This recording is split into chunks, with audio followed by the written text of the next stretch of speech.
ಶೀರ್ಷಿಕೆ ದ್ರೋಣಾಚಾರ್ಯರ ಅದ್ಭುತ ಜನ್ಮ.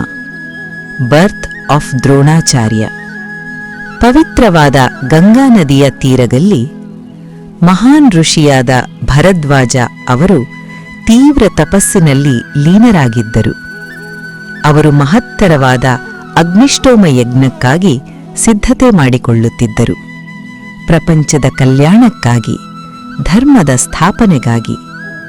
ಅಂಥ ಸಮಯದಲ್ಲಿ ಆಕಾಶದಿಂದ ಇಳಿದಂತೆ ದಿವ್ಯ ಸೌಂದರ್ಯದ ಅಪ್ಸರೆ ಘೃತಿಚಿ ಅವರ ಮುಂದೆ ಕಾಣಿಸಿಕೊಂಡಳು. ಮಾನವನಾಗಲಿ ಋಷಿಯಾಗಲಿ ಭಾವನೆಗಳ ಮೇಲೆ ಸಂಪೂರ್ಣ ನಿಯಂತ್ರಣ ಸಾಧಿಸುವುದು ಸುಲಭವಲ್ಲ. ಒಂದು ಕ್ಷಣ ಭರದ್ವಾಜ ಮುನಿಗಳ ಮನಸ್ಸು ಅಲುಗಾಡಿತು. ಆದರೆ ಇಲ್ಲಿ ಒಂದು ಮಹತ್ತರವಾದ ಆತ್ಮ ಸಂಯಮದ ಪಾಠವಿದೆ. ತನ್ನ ತೇಜಸ್ಸನ್ನು ವ್ಯರ್ಥವಾಗಲು ಬಿಡದೆ ಅವರದನ್ನು ನಿಯಂತ್ರಿಸಿ ಒಂದು ಪಾತ್ರೆಯಲ್ಲಿ ದ್ರೋಣ ಅಥವಾ ಭಾಂಡ ಸಂಗ್ರಹಿಸಿದರು. ಕಾಲ ಕಳೆಯಿತು. ಆ ದಿವ್ಯ ಪಾತ್ರೆಯಿಂದ ಒಂದು ಪ್ರಕಾಶಮಾನವಾದ ಶಿಶು ಹುಟ್ಟಿತು. ಆ ಶಿಶುವಿನ ಜನ್ಮವೇ ವಿಚಿತ್ರ. ಪಾತ್ರೆಯಿಂದ ಜನಿಸಿದ ಕಾರಣ ಅವನಿಗೆ ದ್ರೋಣಾಚಾರ್ಯ ಎಂಬ ಹೆಸರು ಇಡಲಾಯಿತು. ಬಾಲ್ಯದಿಂದಲೇ ದ್ರೋಣಾಚಾರ್ಯರು ಅಸಾಧಾರಣ ಬುದ್ಧಿವಂತರು. ಅವರಲ್ಲಿ ತೇಜಸ್ಸು, ಶಿಸ್ತು ಮತ್ತು ಜ್ಞಾನಕ್ಕೆ ಅಪಾರ ಆಸಕ್ತಿ ಕಂಡುಬರುತ್ತಿತ್ತು. ಅವರ ವಿದ್ಯಾಭ್ಯಾಸಕ್ಕಾಗಿ ಅವರನ್ನು ಮಹಾನ್ ಗುರುವಾದ ಅಗ್ನಿವೇಶ ಅವರ ಬಳಿ ಕಳುಹಿಸಲಾಯಿತು. ಅಲ್ಲಿ ಅವರು ಶಸ್ತ್ರವಿದ್ಯೆ, ಧನುರ್ವಿದ್ಯೆ ಮತ್ತು ಯುದ್ಧಕಲೆಯನ್ನು ಅಭ್ಯಾಸ ಮಾಡಿದರು. ಅದೇ ಗುರುಕುಲದಲ್ಲಿ ಪಾಂಚಾಲ ದೇಶದ ಯುವರಾಜ ದೃಪದನು ಕೂಡ ವಿದ್ಯಾಭ್ಯಾಸ ಮಾಡುತ್ತಿದ್ದನು. ಇಬ್ಬರೂ ಒಟ್ಟಿಗೆ ಬೆಳೆದರು, ಒಟ್ಟಿಗೆ ಕಲಿತರು, ಒಟ್ಟಿಗೆ ಕನಸು ಕಂಡರು.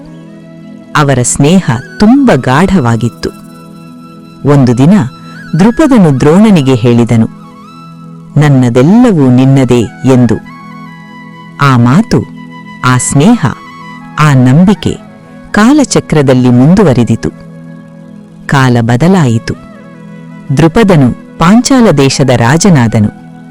ದ್ರೋಣಾಚಾರ್ಯರು ದಾರಿದ್ರ್ಯದಲ್ಲಿ ಜೀವನ ಸಾಗಿಸಿದರು. ಒಬ್ಬ ರಾಜ ಮತ್ತು ಒಬ್ಬ ಬಡ ಬ್ರಾಹ್ಮಣ. ಜೀವನದ ವ್ಯತ್ಯಾಸ ತುಂಬ ಸ್ಪಷ್ಟವಾಗಿತ್ತು. ಈ ನಡುವೆ ದ್ರೋಣಾಚಾರ್ಯರು ವಿವಾಹವಾಗಿದರು, ಕೃಪಿ ಅವರೊಂದಿಗೆ. ಅವಳು ಕೃಪಾಚಾರ್ಯ ಅವರ ಸಹೋದರಿ. ಸಾಧಾರಣ ಜೀವನ, ಆದರೆ ಧರ್ಮದ ಮಾರ್ಗದಲ್ಲಿ ಸಾಗುವ ಕುಟುಂಬ.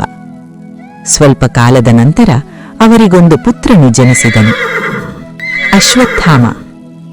ಆ ಶಿಶುವು ಹುಟ್ಟಿದ ಕ್ಷಣದಲ್ಲಿ ದೇವಕುದುರೆಯ ಶಬ್ದದಂತೆ ಒಂದು ಧ್ವನಿ ಮಾಡಿದನು. ಆ ಕಾರಣಕ್ಕೆ ಅವನಿಗೆ ಅಶ್ವತ್ಥಾಮ ಎಂಬ ಹೆಸರು ಇಡಲಾಯಿತು. ಮುಂದಿನ ಭಾಗ. ಒಂದು ಸ್ನೇಹ, ಒಂದು ಮಾತು, ಒಂದು ಅವಮಾನ ದ್ರೋಣಾಚಾರ್ಯರ ಜೀವನವನ್ನು ಸಂಪೂರ್ಣವಾಗಿ ಬದಲಾಯಿಸುವುದು. ಎಪಿಸೋಡ್ 2, ದಾರಿದ್ರ್ಯ ಮತ್ತು ದೃಪದನ ಅವಮಾನ. ಬೇಗಲೇ ಮುಂದಿನ ಭಾಗದಲ್ಲಿ ಭೇಟಿಯಾಗೋಣ.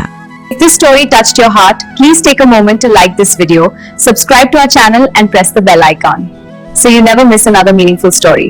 And share this video with your friends and family, because one good story can change one life. Your support helps us create more and life-changing videos. Thank you for being part of this journey.